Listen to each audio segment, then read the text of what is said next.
Good morning! Malambing na usal ni Amara sa may punong tenga ni Leon ng umagang iyon upang gisingin ito mula sa kahimbigan. Good morning, Han.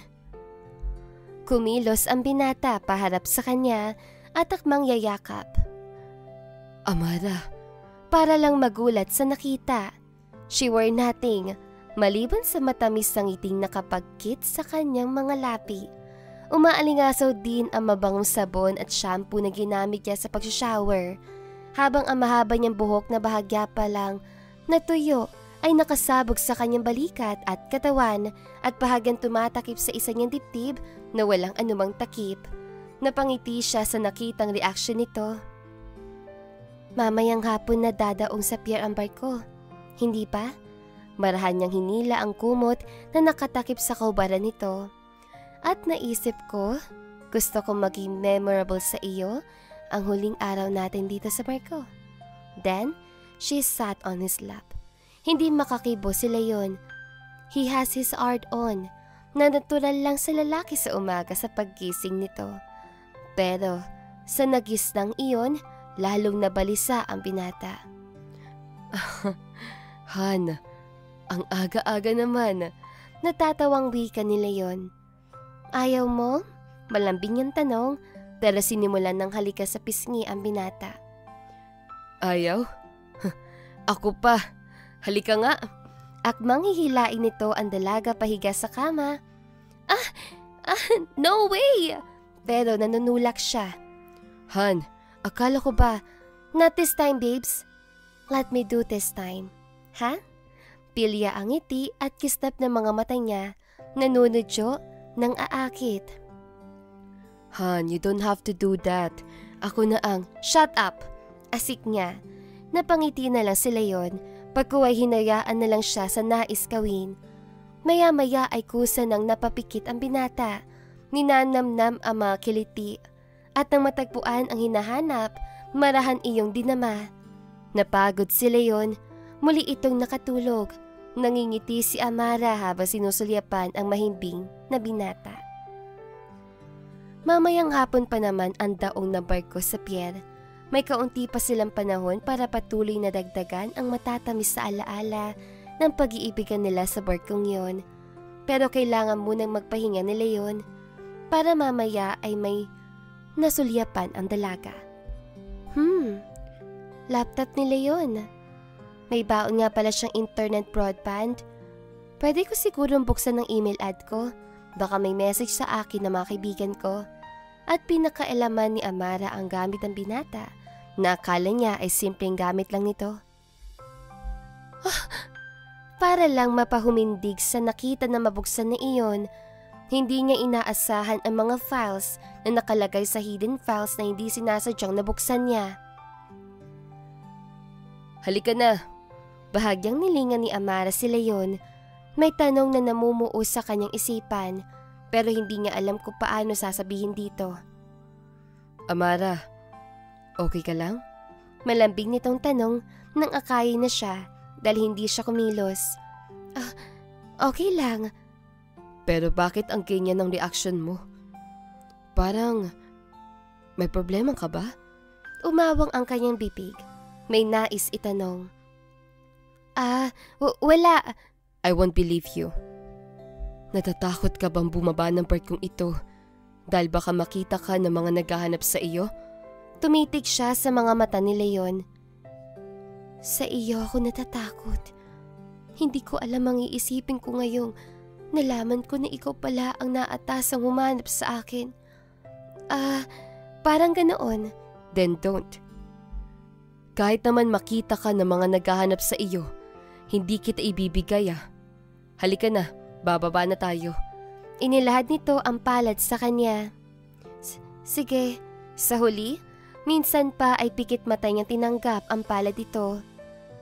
Paano kung ibalik niya ako sa bahay ni Papa? Paano kung nagkukunwari lang siya? Kung siya ang naatas sa maghanap sa akin, lahat ng paraan ay gagawin niya para ako maniwala sa kanya. Patuloy niyang iniisip habang pababa sila ng barkong iyon. Saan nga pala tayo pupunta? doon na lang muna tayo sa condo unit ko. Bukas ay may pupuntahan tayo ha? At tiyak na masosorpresa ka sa pupuntahan natin. Natigilan siya sa paghakbang. Oh, bakit? Anong sorpresa yun? May bahagya ng galit ang kanyang himig, bagamat pigil na pigil. Ano ka ba? Sorpresa nga eh. Bukas na lang ha? Halika na. Sinikap niya magkunwari. Kailangan makapag-isip maayos kung paano tatakas. Hinayaan niyang akayin siya ni Leon palabas ng pier. Sumakay siya sa taxi na tinawag dito at sumama siya sa condo unit na tinitirhan ng binata. Yeah, I'm here. Okay, magre-report ako sa'yo bukas. Oo, sige na. Ako nang bahala sa ipinapahanap mo. Okay, bye. Natigilan si Amara na akmang palabas ng banyo. Maliwanag niyang narinig ang sinabi nila yung sa kausap. Kailangan kong makaalis sa lugar na ito. Bukas, ang sorpresang paghahatid niya sa akin kina Sander. Yun ang sorpresang sinasabi niya. Hindi niya alam ang mararamdaman sa mga sandaling yon. Galit ba? Pangihinayang? Pagkalito? Takot o sakit? Dahil ang taong pinagkatiwalaan niya ay hindi pala dapat pagkatiwalaan. Pinalipas pa niya ang ilang sandali bago lumabas ng banyo. Hi, ang tagal mo naman. Nakangiting wika ni Leon na nakahiga sa kama. Nasarapan ako sa pag-shower. Casual niyang tugon. Talaga? Halika nga, paamoy kung mabango na ang honey ko. Tinapik pa nito ang bakanting pwesto sa kama. Natigilan si Amara. Ginagamit mo lang ako. Bakit pa sa'yo pa ako nagtiwala? Gusto sana niyang ibulyaw sa mukha nito. Napakasama mo kung totoo ang hinala ko. Isasauli mo ko sa lalaki na naghahabol sa akin matapos mo kong galawin. Pero humakbang siya palapit dito at walang kibong na upo sa gilid ng kama. Bahagyang kumunot ang noo ng binata. Han, kanina ka pa ganyan ah. Sinabi ko sa iyo, hindi ba? Wala kang aalalahanin ngayong nandito ka sa poder ko. Pagkuway yumakap ito sa kanya. Gustong tabingin ni Amara ang binata. Sampalin kaya o murahin, pero kailangan niya magtimpi. Hindi niya ito malalaman kapag nalaman nito na may alam na siya. Inaantok na ako. Sa huli, nahiga na lang siya sa kama at tumalikod dito. Lalo naguluhan ang binata sa ikinilos niya. Amara, seryoso ba yung mga kilos mong yan?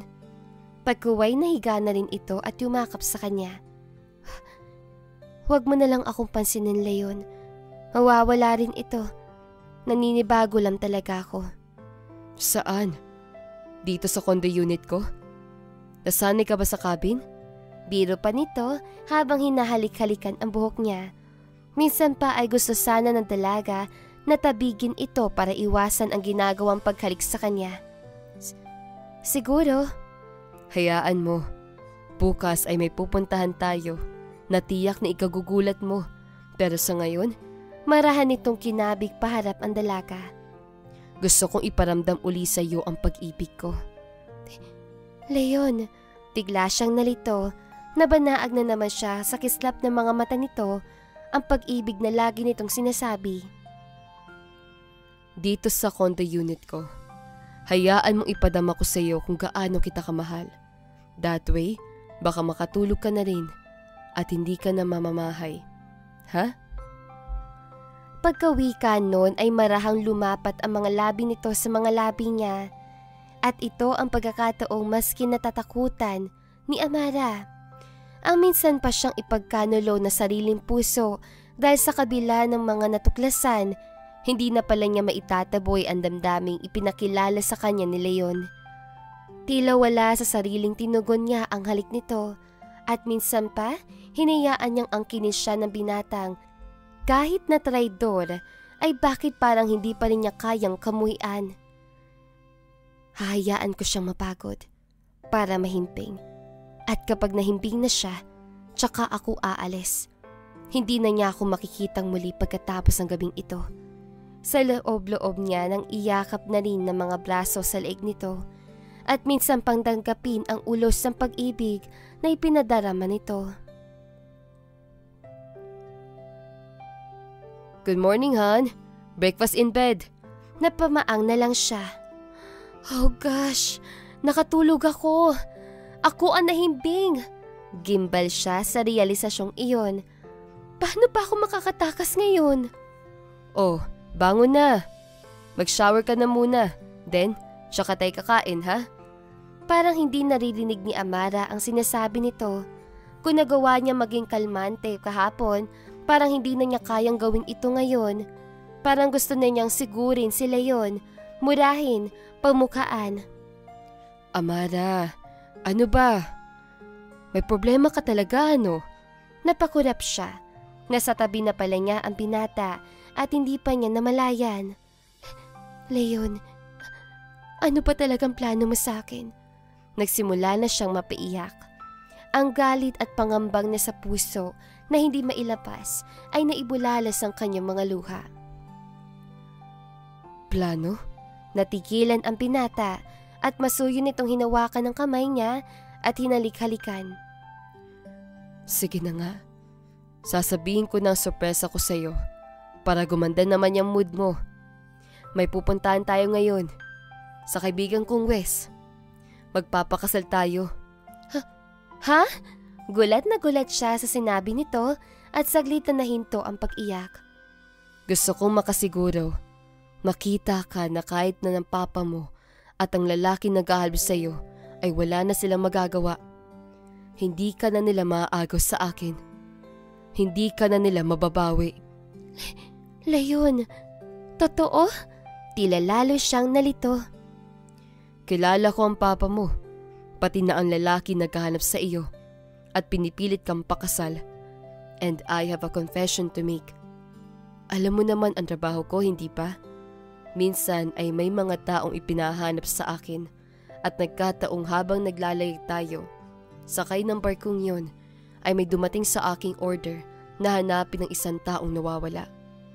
At hindi ko inaasahan na ikaw yon. Nagulat ako, nataranta, nalito, pero ang sigurado ko, hindi kita isasauli sa kanila. Pero, trabaho ko yun eh. Kailangan matuldukan ang paghahanap nila sa iyo. Kaya gusto kong makasiguro, bago kita dalhin sa kanila. Now, isa lang ang tanong ko. Will you marry me para hindi ka na nila mapilit na pakasal kay Sander? Leon, nangislap na naman ang luha sa kanyang mga mata. Ano? Pakakasal ka na ba sa akin? That way, hindi mo na kailangan magtago sa kanila. Nasa akin na ang lahat ng karapatan na huwag kang isauli. Leon, parang gusto niyang tumawa habang umiiyak. Ano ba? Will you marry me? Of course! Of course! At nagsimula na nga siyang matawa habang umiiyak. Hey, ano ka ba?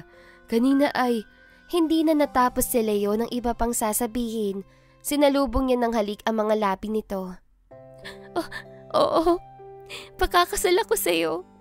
Ipipigay ko ang lahat ng karapatan sa iyo na itago ako sa kanila. Sa'yo lang ako. Sa'yo lang. At minsan pa niyang sinalubong ng halik ang binata. Kaya naman nalilito man si Leo na ikinikilos niya, tumatawa habang umiiyak.